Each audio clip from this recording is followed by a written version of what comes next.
ડીઆઈએલઆરમાંથી ઘણા માણસો છે ને ઝાઝા હોશિયાર હોય સમજ્યા.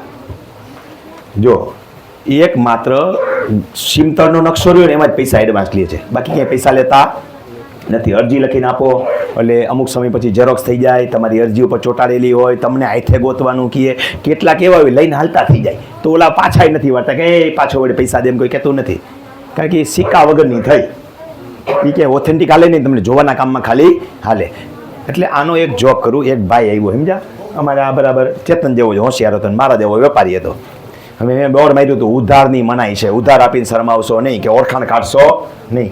ચેતન આવીને કે મને કે બધી ટાઈપનો કઠોળ રાખો. મેં કીધું હા રાખીએ ને.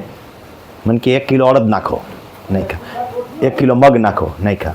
1 કિલો તુવેર નાખો, નહીં ખી. 1 કિલો છે ચણા નાખો, નહીં ખા. 1 કિલો જે મેં કીધું બધું ભેગું, કે ભેગું જ આપણે પંચધાન્ય કરીને ખાઈને કીએ, દાળે પંચધાન્ય કરીએ કે નાખ 7-8 આઈટમ ન ખાવી. મને કે પેક કરી દે. પેક કરી દીધું.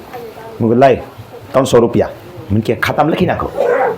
ઉધારની મનાઈ છે, પૈસા રોકડા દેવા પડે. મને કે નથી, આ રાખો તમારે, કે છૂટું પાડી લેજો. મેં કીધું લઈ જા ભાઈ, તમે છૂટું પાડી લેજો. હું લઈ જા. બસ ડીએલઆરમાં આવું જ થાય સમજ્યા. તમને કાઢી દીધું, તમે પૈસા નથી ભરતા તો એને તો ઝેરોક્સ કાઢી છે, તમને અનઓથેન્ટિક દઈ દીધી. સમજાણું? એ છૂટું પાડવા લેવાના નથી. તો આવું લેવું નહીં, એનો કોઈ ચાર્જ નથી. ટીપ પણ 8 રૂપિયાનું છે. ફેસલ પત્રક જે છે કાંઈક 15-17 રૂપિયા જેવું થાય છે. મોટાભાગની વસ્તુ બધી 20 રૂપિયાની અંદરવાળી આઈટમ છે, નકશા સિવાયની. A4 સાઇઝનું જેટલું રહ્યું ને એ લગભગ 8-10 રૂપિયાવાળું છે, ક્યાંક વળી 12 રૂપિયા હોય કે બાકી 8-10 રૂપિયાવાળું છે. જ્યારે A4 સાઇઝથી મોટું શું કહેવાયેલું આવડી પૈ આવે એને કઈ સાઇઝ કહીએ?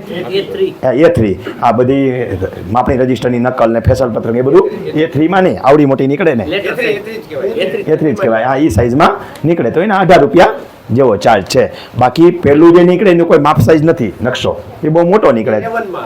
હા, A1માં આવે, એ લાંબી પ્રિન્ટ હોય નીકળે તો એના હિસાબમાં ભાવ હોય છે. એના એડવાન્સ લે, એના એડવાન્સ લેતા નથી. એટલે પૈસા ભરીને જ આવવા, સિક્કો મરાવીને આવો, અને એમાં ચાર્જ એમાં જ લખેલા હોય, અને એ જ ઓથેન્ટિક ગણાશે ક્યાંય પણ કામે ઉપયોગમાં લેવો હોય તો.